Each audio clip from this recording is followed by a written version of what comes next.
Okay, seperti yang kita tahu, vaksin COVID jenis Pfizer ni telah pun selamat sampai di Malaysia, iaitu sebanyak 312,390 dos untuk fasa yang pertama. Jadi ada baiknya jika aku sampaikan soal jawab berkenaan dengan vaksin COVID ni, okay, di mana soalan-soalan ni sebenarnya disediakan oleh pihak KKM dan dijawab pun oleh pihak KKM sendiri. Jadi kepada mereka yang akan dicucuk vaksin COVID ni, okay, nanti korang patut lihat video ni dengan teliti supaya korang tahu apa tindakan yang patut korang ambil. Okay, sebelum kita pergi soal jawab mengenai vaksin COVID ni yang disediakan oleh pihak KKM, di sini aku ingin membuat penafian, okay, bahawa aku ni bukanlah seorang doktor ataupun pakar dalam vaksin, tapi aku adalah seorang petugas kesihatan KKM yang berhadapan secara langsung dalam memerangi COVID. Jadi di sini aku rasa tak salah pun jika aku nak berkongsikan soal jawab ni dengan korang semua. Dan kepada mana-mana yang anti vaksin dan pro vaksin, korang jangan risau sebab aku akan raikan kedua-dua pendapat korang. Kita ni sebagai manusia biasa dan kita ada hak untuk memilih. Cuma di sini aku berharap kepada golongan anti vaksin dan pro vaksin ni, janganlah kita saling kecam mengecam. Okay, aku tahu ramai yang pro vaksin di luar sana, tapi untuk vaksin COVID yang terbaru ni sebenarnya agak ramai yang ragu-ragu, apatah lagi yang anti vaksin sebelum ni.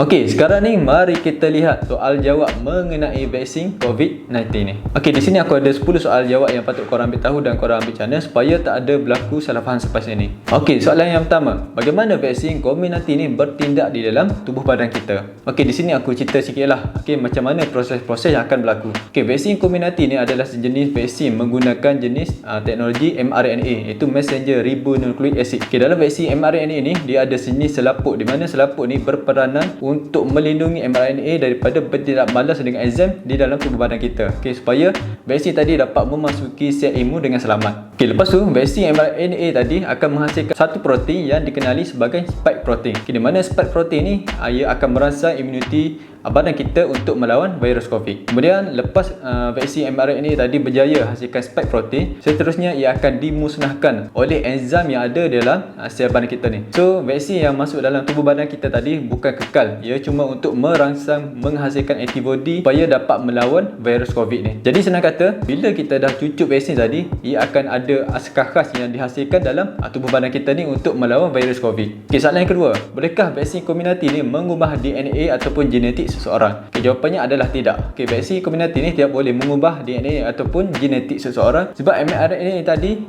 tidak memasuki dalam sel nukleus badan kita. Okay, jika korang pernah belajar sains dulu, DNA ini hanya ditemui dalam nukleus saja. Okay, bila vaksin tidak masuk ke dalam sel nukleus, jadi dia tidak akan berlaku tindak balas dengan DNA. Okay, soalan yang ketiga, adakah vaksin COVID-19 ni boleh menyebabkan penyakit COVID-19? Okay, tidak. Okay, vaksin COVID-19 ni tidak menggunakan virus yang hidup. Okay, kalau korang nak tahu, okay, antara bahan yang terkandung dalam vaksin ni juga adalah virus jenis SARS-CoV-2. Okay, tapi virus ini telah dilemahkan, jadi tidak akan menyebabkan penyakit COVID. Okey, soalan yang keempat, siapa yang boleh mendapat vaksin COVID-19 ni? Okey, KKM telah menggariskan yang mendapat vaksin COVID-19 ni hanya individu yang berusia 18 tahun dan ke atas saja, dan pada masa yang sama mereka tidak mempunyai penyakit yang serius seperti alahan kepada ubat. Okey, soalan yang kelima, berapa dos yang diperlukan untuk vaksin COVID-19? Okey, jawapannya adalah 2 dos, di mana dos yang pertama dan dos yang kedua jaraknya adalah sekurang-kurangnya 21 hari ataupun 3 minggu. Okey, soalan yang keenam, siapa yang tidak sesuai untuk menerima vaksin COVID-19 ni?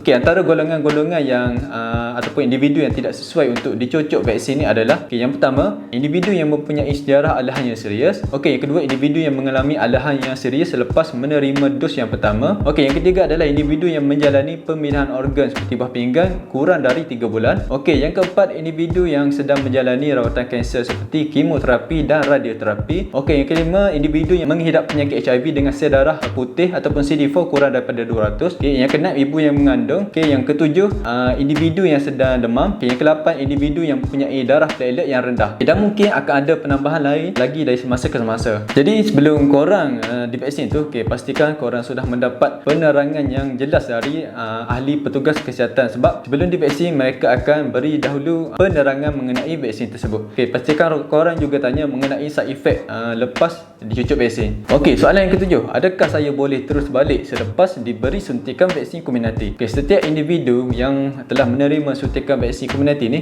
perlu menunggu sekurang-kurangnya 20 minit untuk pemantauan kesan sampingan tersebut. Okey, jadi korang perlu tunggulah, okey, supaya petugas petugas kesihatan ni senang untuk pantau jika berlaku apa-apa. Okey, soalan yang ke-8. Apakah kesan sampingan yang mungkin akan dihadap lepas diberi suntikan vaksin COVID-19? Okey, kesan sampingan yang akan mungkin boleh berlaku adalah seperti berikut. Okey, pertama mungkin akan rasa sakit di kawasan suntikan. Yang kedua, rasa pening-pening kepala sikit. Okey, yang ketiga mungkin sakit otot, demam, menggigil, sakit sendi, bengkak pada kawasan suntikan, rasa loya nak muntah, rasa lesu dan juga mungkin akan bengkak kelenjar. Okey, soalan yang ke-9. Bagaimana untuk membezakan seseorang individu tu telah menerima vaksin COVID-19 ataupun vaksin COVID ni? Okey, buat masa sekarang ni, sesiapa yang telah dicucuk vaksin itu, info korang akan dimasukkan dalam aplikasi MySejahtera. Okey, bahawa korang ni telah pun dicucuk. Okey, sebenarnya ada juga cadangan dari kerajaan untuk buat pasport khas lah bagi setiap individu yang telah divaksin. Okey, tapi cadangan ni aku tak setuju. Soalan ke-10. Okey, selepas vaksinasi COVID-19, adakah seseorang individu masih perlu mematuhi SOP dan normal baharu? Okey, jawapannya adalah ya. Okey, kita masih lagi perlu mematuhi SOP yang telah ditetapkan kerajaan walaupun kita telah divaksin. Okey, secara jujurnya aku sendiri pun agak sedih dan tidak setuju dengan perkara ni dan harap kerajaan akan buat seperti biasalah jika COVID ni masih tak hilang walaupun kita telah divaksin.